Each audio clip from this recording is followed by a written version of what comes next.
예, 여러분 안녕하십니까? 오늘 중앙일보에 난 칼럼 하나를 소개를 할까 합니다. 참 새겨 들어볼 만한 잘된 칼럼이다. 저하고도 생각이 너무나 일치하는 것이 있어서 여러분들과 함께 칼럼을 한번 읽어보고자 합니다. 전성철 글로벌 스탠다드 연구원 회장이 쓴 칼럼입니다. 사법부가 나라의 어른 노릇을 하면서 우리나라를 구해야 한다, 이런 주제의 내용입니다. 제가 칼럼이 아주 깁니다. 그 중에서 좀 발췌를 해서 중요한 부분만 먼저 읽어 드리겠습니다. 미국이 강대국이 된 딱 한 가지 비결이 있다. 그것은 바로 사법부 우위라는 미국의 헌법 체계다. 미국 건국의 아버지들이 제일 먼저 합의한 것은 삼권 분립이다. 국민들의 주권을 지키기 위해서죠. 그리고 입법부, 행정부, 사법부 간에 이견이 생겼을 경우에, 갈등이 생겼을 경우에 그것을 어디에 맡기느냐? 그걸 맡기는 곳을 사법부로 정했다. 매번 다가오는 선거를 의식해야 하는 입법부와 행정부가 국가의 백년 대계를 생각할 수는 없기 때문에 사법부가 국가의 어른이 되는 게 맞다라고 판단한 것이다. 여기서 사법부가 행정부와 입법부를 압도하는 최고의 헌법기구로 자리 잡게 됐다. 대한민국을 포함해 다른 나라들이 하나같이 대통령제에서 제대로 성공하지 못했던 이유는 바로 이 미국의 사법부 우위라는 헌법 체계를 실천하지 못했기 때문이다. 내각제와 대통령제의 근본적인 차이는, 내각제는 집권당이 민심을 이루면 언제라도 정권 교체를 이룰 수 있지만, 대통령제는 아무리 민심을 이뤄도 임기가 끝날 때까지는 손을 댈 수가 없다는 부분이다.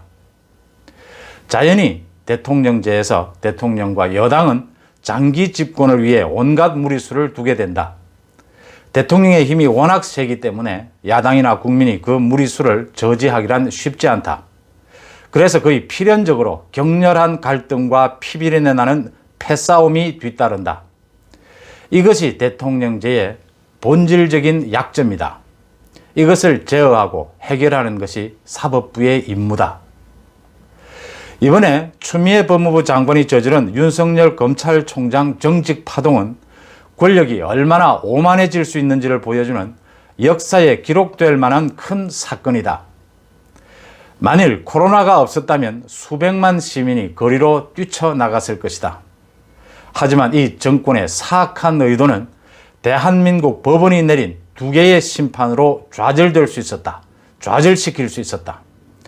바로 윤석열 검찰총장을 복직하라 라고 판결을 내린 행정법원, 서울행정법원의 조미연 판사, 홍순욱 판사의 그 두 재판을 말하는 것이죠.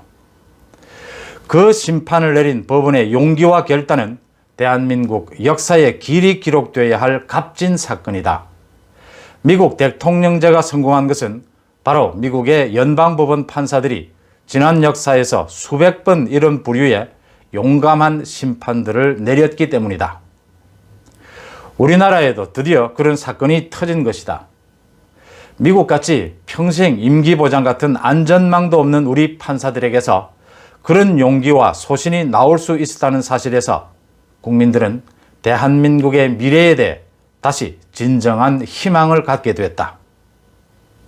하지만 거대 여당이 장악한 국회의 힘과 친문 지지자들의 광기 어린 에너지가 합쳐질 때 앞으로 또 어떤 과격한 일이 벌어질지 모른다. 이 절체절명의 위기로부터 나라를 구해줄 제도적 힘을 가진 곳은 지금 우리에겐 사법부밖에 없다. 사법부가 이때 나라의 어른 노릇을 하면서 나라를 구해야 한다. 사법부가 그 역할을 제대로 할 수 있다면 대한민국은 지구촌에서 미국 다음으로 대통령제에서 성공한 나라가 될 수도 있다. 칼럼 좀 길었습니다만 아주 핵심을 짚어내는 내용 아닙니까? 지금 여권에서 얘기하는 선출된 권력 운운하면서 지금 사법부나 검찰을 옥죄고 짓밟으려고 하는 것이 얼마나 우리 자유민주주의 체제인 우리 헌법 체계에 대해서 무지한 일인가라는 부분들을 정확하게 꼬집은 것입니다. 우리가 건국 초부터 대통령제를 도입하고 자유민주 정체를 도입을 하면서 이 부분을 확실히 한 것입니다. 이 사법부가 우리 민주주의 정체를 지키는 마지막 보루라고 하는 점을 이 부분이 이번에 드러났다라고 하는 것이 역사적 사건이다라고 하는 부분에 동의합니다. 새해가 되면 많은 사람들이 신년사를 하게 되죠. 김명수 대법원장 신명사에서 때로는 판결에 대해 정당한 비판을 넘어 법관 개개인에 대해 공격이 가해지는 우려스러운 상황이 벌어지기도 한다. 대법원장으로서 헌법적 책무를 잊지 않고 재판 독립을 침해하는 부당한 외부 공격에는 의연하고 단호하게 대처해 나갈 것이다. 이렇게 밝혔습니다. 대법원장이. 지금 청와대 청원까지 가서 40만 명인가 나와 있습니다. 그 정경심 재판부에 대해서요. 그 재판 판사를 탄핵해달라. 그런 쪽에 지금 대깨문들의 주로 청원거래는 보통 30만에서 40만이 추천이 올라갑니다. 대략 대깨문으로 주력으로 활동하는 사람이 몇 명인지를 알 수가 있는 대목인데 지금 그 사람들뿐만이 아니죠. 지금 앞서 말한 조미연, 홍순욱 판사도 탄핵해야 한다. 윤석열 총장도 탄핵해야 한다. 이런 부분에 대해서 김명수 대법원장이 적절하게 단호하게 대처해 나가겠다라고 신년사에서 밝힌 것은 중요하다고 봅니다. 그 다음 헌법재판소장, 유남석 헌법재판소장이 신년사에서 헌법재판을 통해 헌법의 정신과 원리가 국민의 삶 속에 온전히 실현되도록 하는 것이 헌재의 존재 이유이자 사명이라고 했습니다. 저는 이제 사법부 못지않게 헌법재판소가 나서야 할 때가 아닌가 이런 생각을 합니다. 여러 나라의 체계를 보면 이렇게 헌법에 위반되는 법률을 심사를 하거나 탄핵을 심사를 하거나 헌법을 지키는 업무 이걸 담당하는 것이 사법부 안에 포함되어 있는 나라도 있고 헌법재판소로 이렇게 분리되어 있는 나라도 있습니다. 그래서 우리나라가 헌법재판소로 이렇게 분리된 것은 건국 때부터 이 헌법을 지키는데 좀 더 신중을 기하자, 좀 더 힘을 집중하자라는 부분에 신경을 썼다 이렇게 보입니다. 우리같이 인민주의 역사가 길지 않은 나라에서 그것은 아주 적절했다 이렇게 보이고요. 지금 헌법재판소에 공수처법, 북한에 전단을 날리는 걸 금지하는 법, 5.18에 대해서 왜곡하는 말만 하면 처벌을 하겠다는 법, 갖가지 법안, 그러니까 소위 패스트 트랙이나 날치기를 통해서 집권 여당이 통과시킨 각종 법안들이 위헌 법률로 제소가 되어 있습니다.